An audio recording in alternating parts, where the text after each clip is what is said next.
Mr. Speaker, I thank the Honourable Assistant Minister Tumuna for his question. The United States Agency for International Development, USAID, is an independent agency of the US federal government that is primarily responsible for administering civilian foreign aid and development assistance. As was pointed out, this was formed around the same time as the Peace Corps by the same President Kennedy in 1961, who sought to unite several existing foreign assistance organizations and programs under one agency.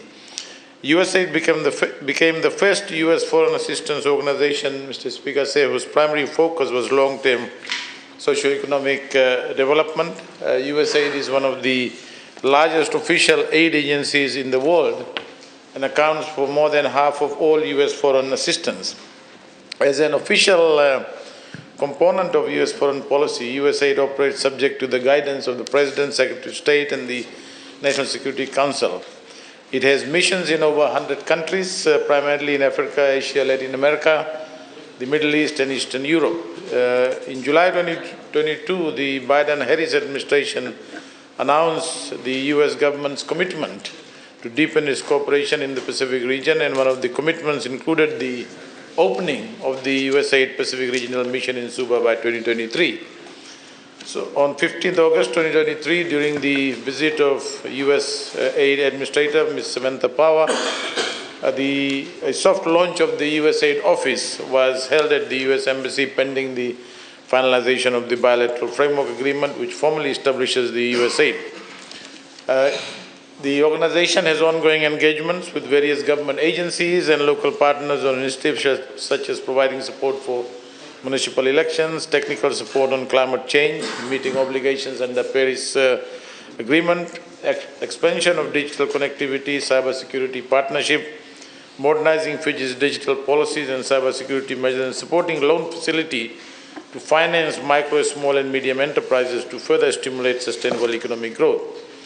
Mr. Speaker, the Ministry of Foreign Affairs have formally notified the United States by a diplomatic note of Cabinet's approval for the Fiji government to enter into the USAID bilateral framework agreement with the US for the establishment of the USAID office, and that the Ministry is currently awaiting the USAID's availability to discuss the signing of the above-mentioned agreement.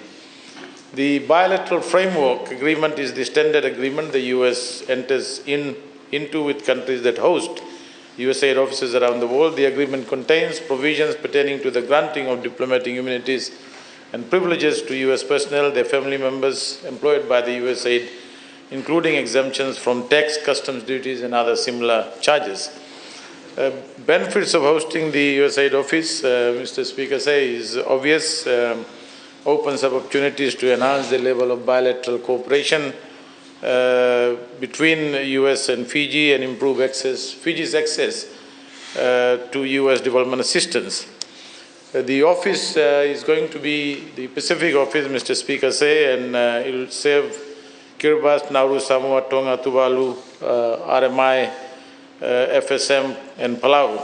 And obviously, as the Honourable Prime Minister said some time ago, that with this, Fiji's role and status as the hub of the Pacific is going to be further enhanced. Fiji's support towards the establishment of the USAID office, Mr. Speaker, also shows the strength of Fiji's relationship with the US. It will demonstrate the importance of Fiji places on the commitment shown by the US government to deepen its level of cooperation and engagement. I also want to take this opportunity, Mr. Speaker, to thank the United States for supporting Fiji through the multilateral development banks, such as the Asian Development Bank, World Bank, and IFC, because their support, including the support of Australia and other countries for Fiji and the Pacific in these multilateral institutions, Mr. Speaker, is very, very important. And Mr. Speaker, there is a lot of potential that Fiji can draw on from this move to strengthen our engagements, and the establishment of the USAID office is going to not only benefit Fiji in a big way, but also benefit all the Pacific Island countries that will be served by the Pacific USAID office here in Suva. Thank you, Mr. Speaker. Thank you. Yes, Honorable Koya.